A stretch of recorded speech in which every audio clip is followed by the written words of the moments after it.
Chers amis, chers collègues, je suis Thierry Garban, secrétaire général du syndicat national des cardiologues, également membre de la Société française d'hypertension artérielle.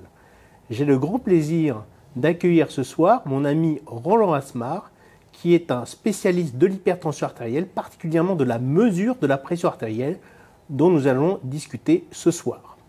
Alors on a eu la pandémie Covid-19, et là on a une nouvelle pandémie qui est en train d'arriver, c'est l'obésité. Vous voyez, on en parle partout. Il y a de nouvelles études qui concernent les obèses. Vous n'êtes évidemment pas passé à côté de l'étude SELECT, des nouvelles classes médicamenteuses pour traiter les obèses, mais ces obèses, évidemment, ils ont des comorbidités. Et donc, je vous ai dit, on va parler de mesures, et pour les grands obèses, eh bien, il y a une réflexion à avoir pour avoir vraiment des mesures justes et fiables. Alors, Roland, quelles sont les bonnes méthodes pour apprécier le niveau de pression artérielle pour les patients obèses ou grands obèses? Bonsoir Thierry, merci beaucoup. Question difficile que je vais essayer de simplifier. Je me poserai la question d'une manière très simple. Est-ce qu'on sait déjà mesurer la pression artérielle chez les grands obèses? C'est ce que j'appelle, c'est-à-dire les gens qui ont une circonférence de bras au-delà de 42 cm. Oui, on sait la mesurer avec les méthodes auscultatoires ou les méthodes oscillométriques. Je vais essayer de me focaliser sur la méthode auscultatoire que nous utilisons tous les jours dans nos cabinets. Jusqu'à quelle circonférence du bras je peux mesurer la pression? Est-ce que je peux aller jusqu'à 50, jusqu'à 52, jusqu'à 55 cm? Jusqu'où je peux aller? Est-ce que je peux utiliser un cuissard pour le mettre au niveau du brassard? C'est une question simple, mais croyez-moi, ça fait 1 an que nous discutons avec les experts pour aboutir peut-être à un consensus. On va se limiter soit à 50 ou à 52 cm. Quels sont les points d'achoppement sur cette discussion, Roland? C'est que on sait qu'au-delà de 48-50 cm, la marge d'erreur est énorme.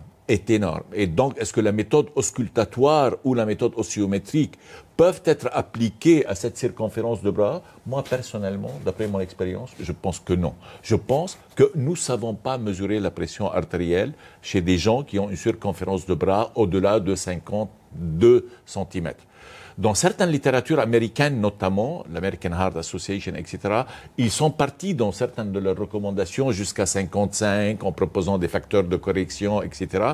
Mais ça prouve que au-delà de 50-52 cm, il y a une grande marge d'erreur qu'il faut considérer. Est-ce qu'il y a une méthode que tu aurais tendance à privilégier dans ce cas particulier? Le point faible de la mesure chez ces gens-là, c'est le brassard.